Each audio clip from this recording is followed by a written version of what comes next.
صدر ٹرمپ نے کہا ہے کہ ایران نے پہلے بھی میرے انتباہ کو نظر انداز کیا تھا، جس کا خمیازہ آپریشن مڈ نائٹ کی صورت میں بھگتنا پڑا تھا۔ صدر ٹرمپ نے خبردار کیا ہے کہ اگر ایران نے پھر ان کی وارننگ کو نظر انداز کیا تو مڈ نائٹ سے بھی بڑے اور خطرناک حملے کے لیے تیار رہے۔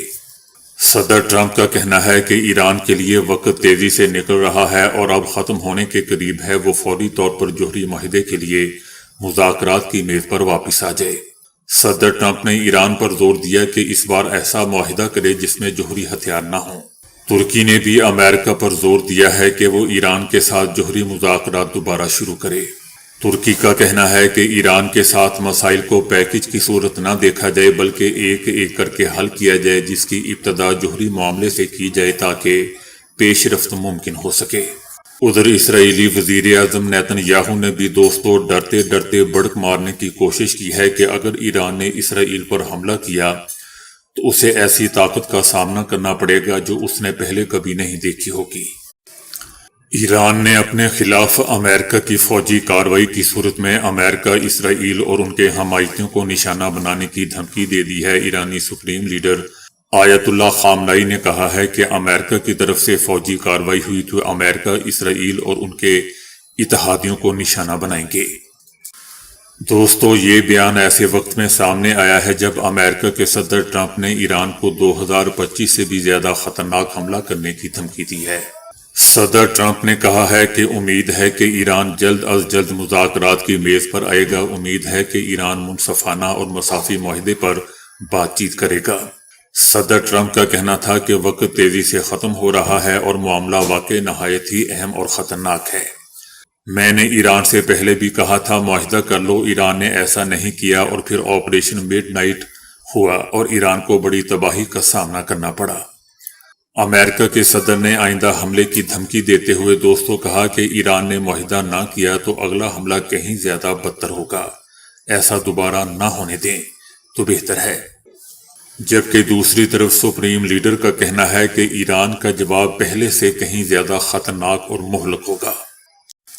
لکھنؤ کے کنگ جارج میڈیکل یونیورسٹی یعنی KGMU کیمپس میں واقع قدیم مزارات کو لے کر دوستوں جاری انہدامی نوٹس نے ایک بڑا تنازعہ کھڑا کر دیا ہے۔ اس معاملے پر سیاسی جماعتوں، مسلم مذہبی تنظیموں اور سماجی حلقوں میں شدید ناراضگی پائی جا رہی ہے۔ جمعیت علماء ہند نے اس کارروائی کو مذہبی آزادی اور آئینی حقوق کی کھلی خلاف ورزی قرار دیتے ہوئے نوٹس فوری طور پر واپس لینے کا مطالبہ کیا ہے۔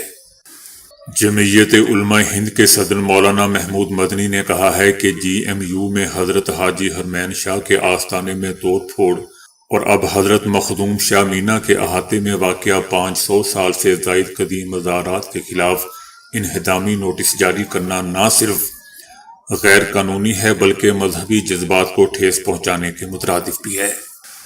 مولانا محمود مدنی نے تاریخی پس منظر بیان کرتے ہوئے کہا ہے کہ GMU میں یہ مزارات کم از کم 700 سال پرانے ہیں، جبکہ کنگ جارج میڈیکل کالج کی بنیاد 1912 میں رکھی گئی تھی۔ ایسی صورت میں یہ کہنا کہ درگاہیں کالج کے بعد وجود میں آئیں سراسر غلط اور گمراہ کن ہے۔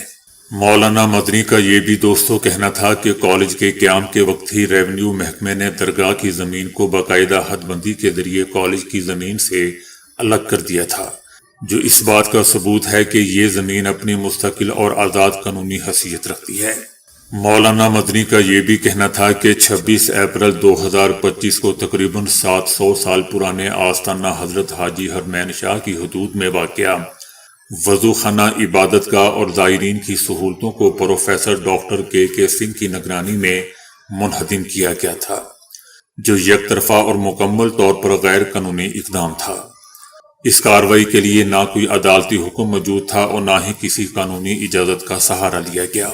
مولانا محمود مدنی نے واضح کیا کہ متعلقہ زمین وقف ایکٹ 1995 کے تحت باقاعدہ وقف جائیداد ہے اور سنی وقف بورڈ میں رجسٹرڈ ہے۔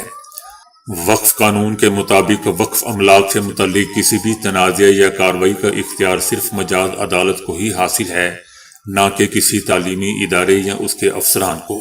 مولانا مدنی نے سنی وقف بورڈ سے بھی مطالبہ کیا کہ وہ اس معاملے میں فعال اور مؤثر کردار ادا کرے۔ ان کا کہنا تھا کہ وقف بورڈ کی ذمہ داری ہے کہ وہ قدیم مزارات، مذہبی مقامات اور تاریخی ورثے کے منظم نشاندہی کے لیے خصوصی مہم چلائے۔ ان کا کہنا تھا کہ کسی بھی صورت میں تاریخی مذہبی ورثے کے ساتھ چھیڑ چھاڑ قابل قبول نہیں ہے۔